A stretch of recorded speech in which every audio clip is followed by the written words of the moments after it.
我们俩刚开始谈恋爱的时候，根本就没有考虑那么多。我觉得我们之间只要有爱情就可以了。他的自身条件比我好，他的家庭条件比我优越，这个最根本的问题在我俩之间一直存在着。我之前想象太简单了，两个人的结合其实是两个家庭的结合。我觉得我俩只要有爱情，只要互相能包容，为什么不能一起走下去呢？来，掌声请出这一对，掌声有请。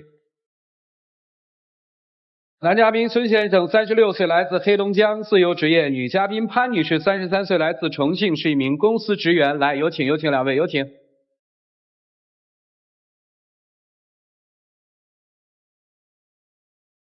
你好，主任。好，说你现在辞职没工作了是吗？是的，因为前段时间我在商场做导购，早晨8点到晚上9点，长时间站立造成腿部静脉曲张，前段时间我就辞职不能干了，然后我就在家待着。然后他就嫌弃我。咱有病就治病是吧？病好了该做啥就做啥是吧？然后他一天就在家里面待着，无所事事的，老玩电脑啊、上网之类的，都去看那些没有用的东西。我们相处了也差不多有1年多了吧，想见一下他的父母，他都不愿意带我去。哪个女孩子就我怎么没带你去？前天我父母因为有身体不好，我没带你去。现在我父母身体好了，我这不带你去了吗？带我去倒是带我去了，不知吵了多少次。一到他家里面才知道，那个家里面啊，穷得连一样那个像样的电器都没有。其实我也没在意这些，他爸妈就说他们那个房子很小嘛，然后就没钱买婚房，就说把他那个老房子给卖掉，然后卖掉去买一套那个新房做那个婚房嘛。他们就去租房子，就我家有一套那个空房子嘛，我就说用来做婚房是吧？然后他们那个房子也不用那个卖出去了是吧？这样不就挺好的吗？然后他还不乐意的，就是也不高兴那样子。我怎么不乐意？我也愿意跟你住一起啊，是吧？我也愿意跟你住一起啊，有个婚房干什么不好啊？但你总是那种不高兴的样子是吧？那最后婚房到底定在哪儿了？听了半天。就还是住在都是我的那套房子吧。然后你看我还要怎么样嘛？你妈住院的话，我还不是说那个生病了，然后叫我拿2万块钱。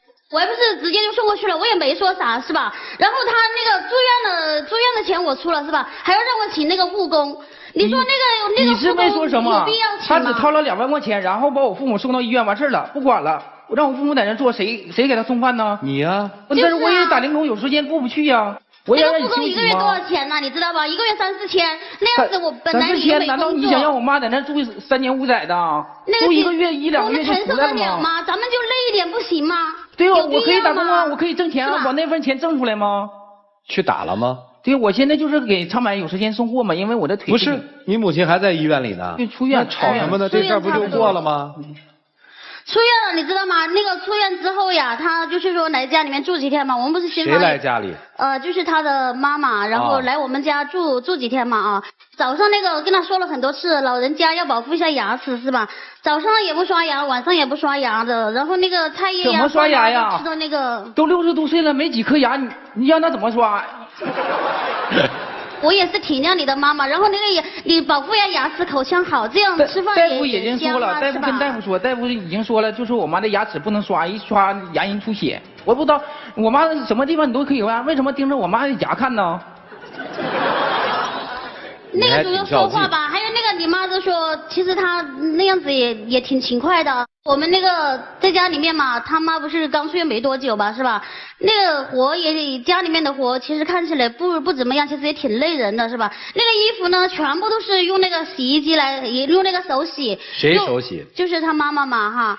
其实我也挺心痛的，但是家里有洗衣机吗？家里面有洗衣机。我妈妈是这样的，就是连我用一次她都不准用，然后就用了一下洗衣机，他妈就急了就跟我吵起来了。老人嘛都为节俭就是一天，他就甚至一个小非常薄的衣服都要拿洗衣机甩一下的。我问几个问题行吧？你1个月挣多少钱，姑娘？4000多吧，也不多。您1个月收入多少钱？约好了3000多，不好了接着往大里说。你1个月到底挣多少钱？3000多块钱。你1个月到底挣多少钱？3000多块钱。你做什么工作挣3000多？因为我给长买送货啊，还有给维修电脑也可以。你天天都干这事儿吗？也不是，这样的话你一个月干多久能挣3000多？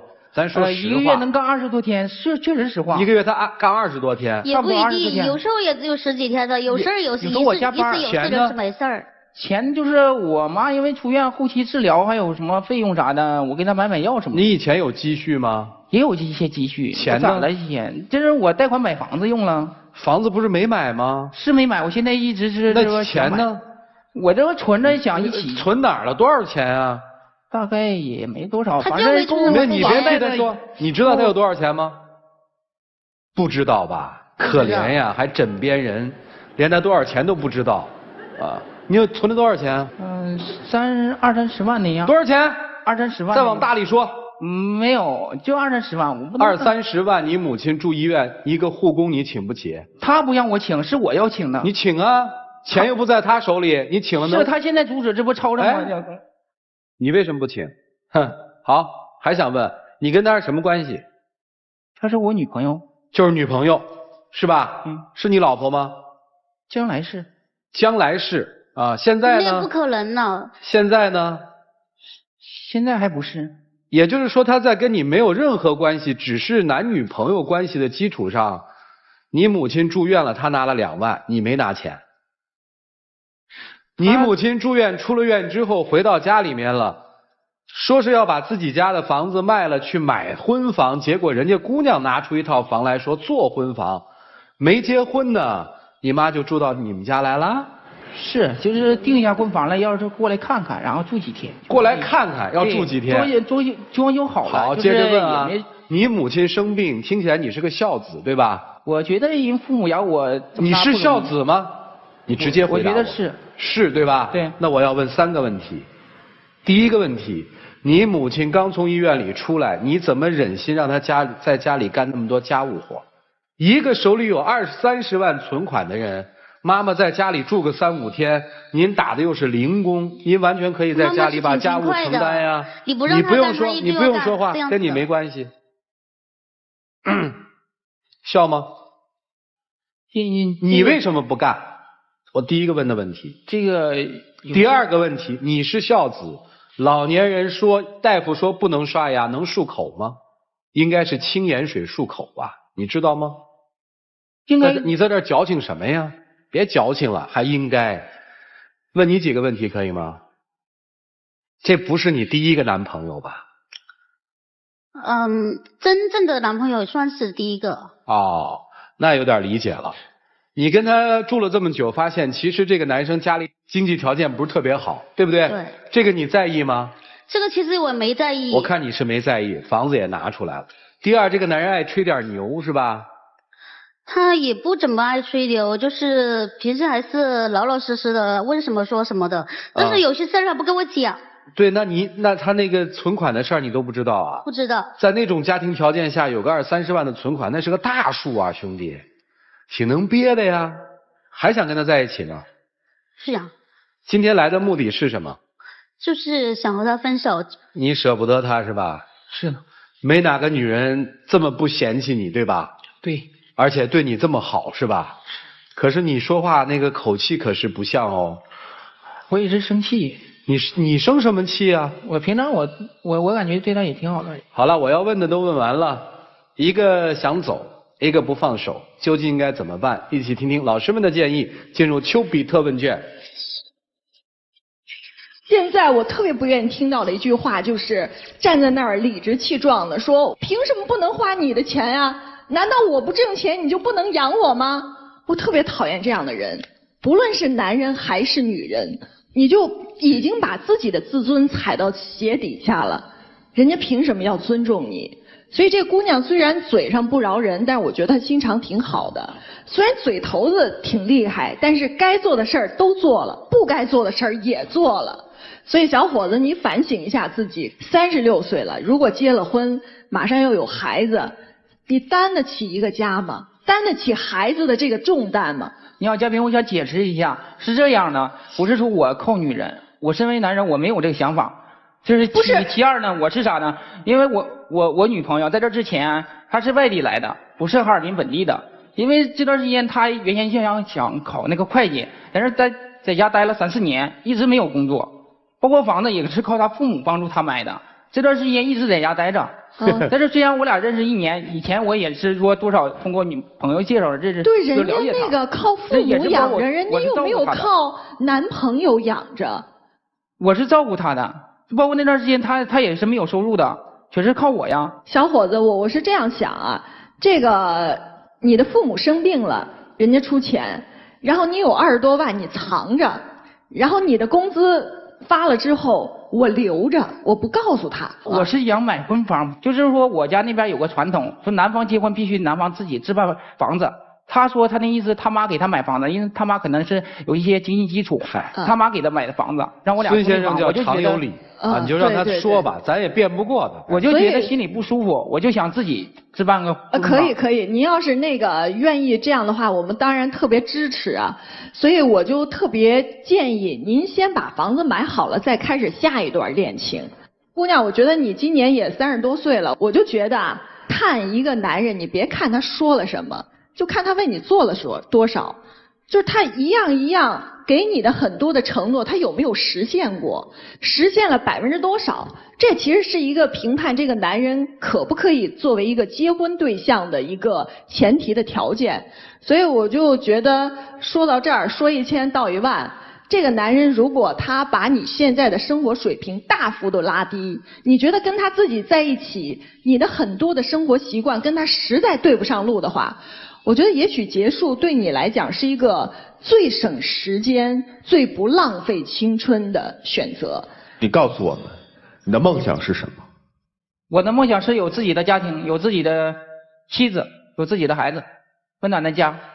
首先，如果有梦想的话，要为这个梦想去努力，而不是说找原因，甚至于编造一些谎言，甚至于把一些你的自己的事业上的失败归咎于对方。你现在每个月做20多天的工作是吗？绝对是掺了很多的水。一个正常工作才20天、22天左右，你自由职业者你做了20多天，可想而知这20多天你加了多大的水分。那些时间在干什么？在为你的梦想在准备什么？没有看到。你有充足的时间去找工作，去提高自己的能力，去真正的去做一个男人应该做的事情，你没有。你在家里你还不去照顾好自己生病的老母，你作为一个儿子你都不孝，你还谈什么梦想呢？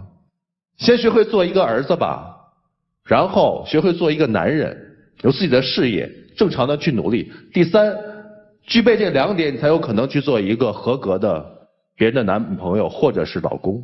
也可能你之前是养过这个女孩一段时间，但这个女孩她是只是让你养吗？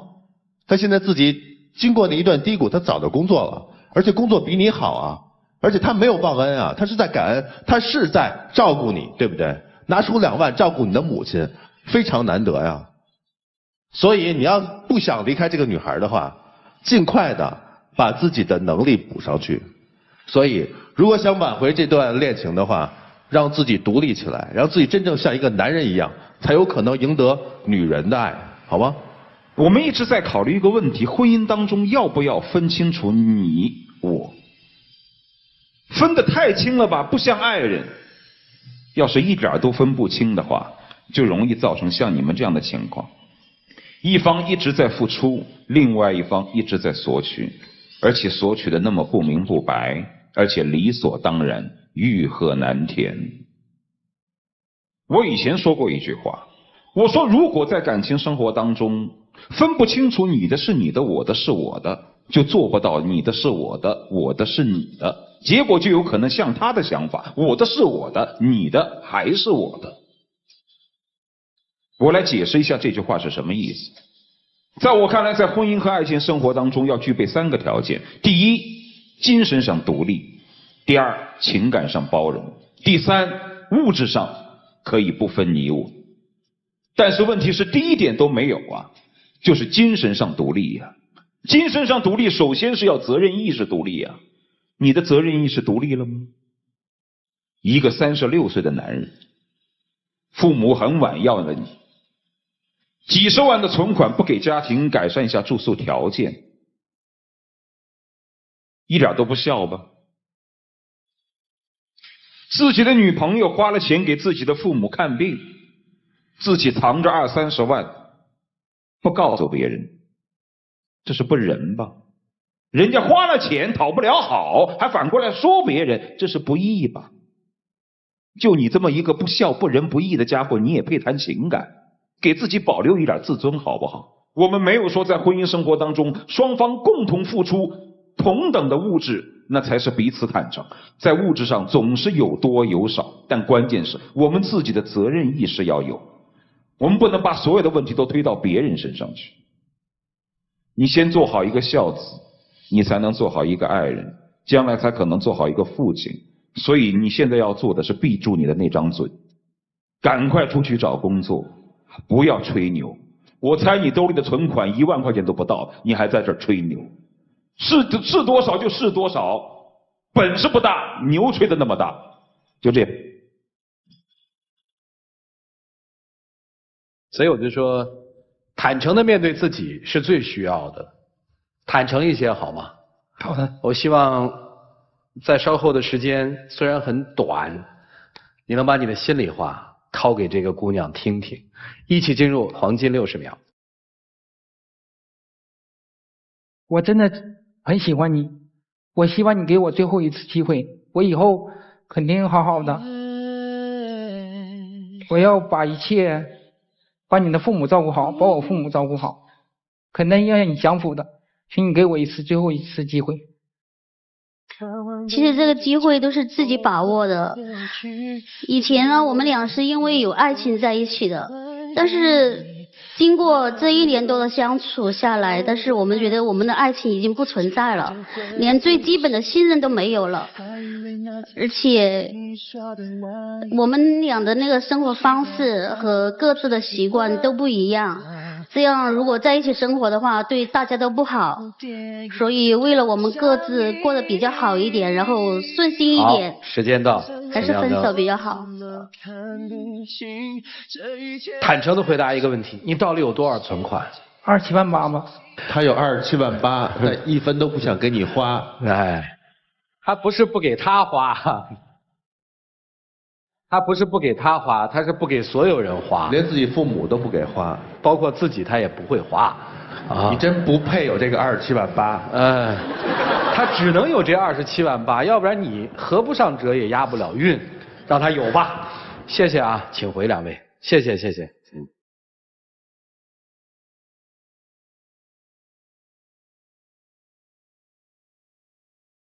来，请关门。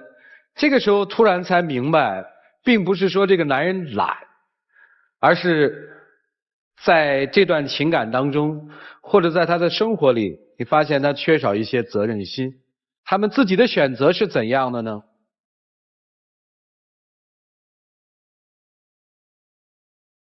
谁还记得是谁先说永远的爱我？有什么话跟他说？通过这次吵架，我知道你对我好，我还希望你给我最后一次机会，我会对你好的。回来吧，我27万8全给你了。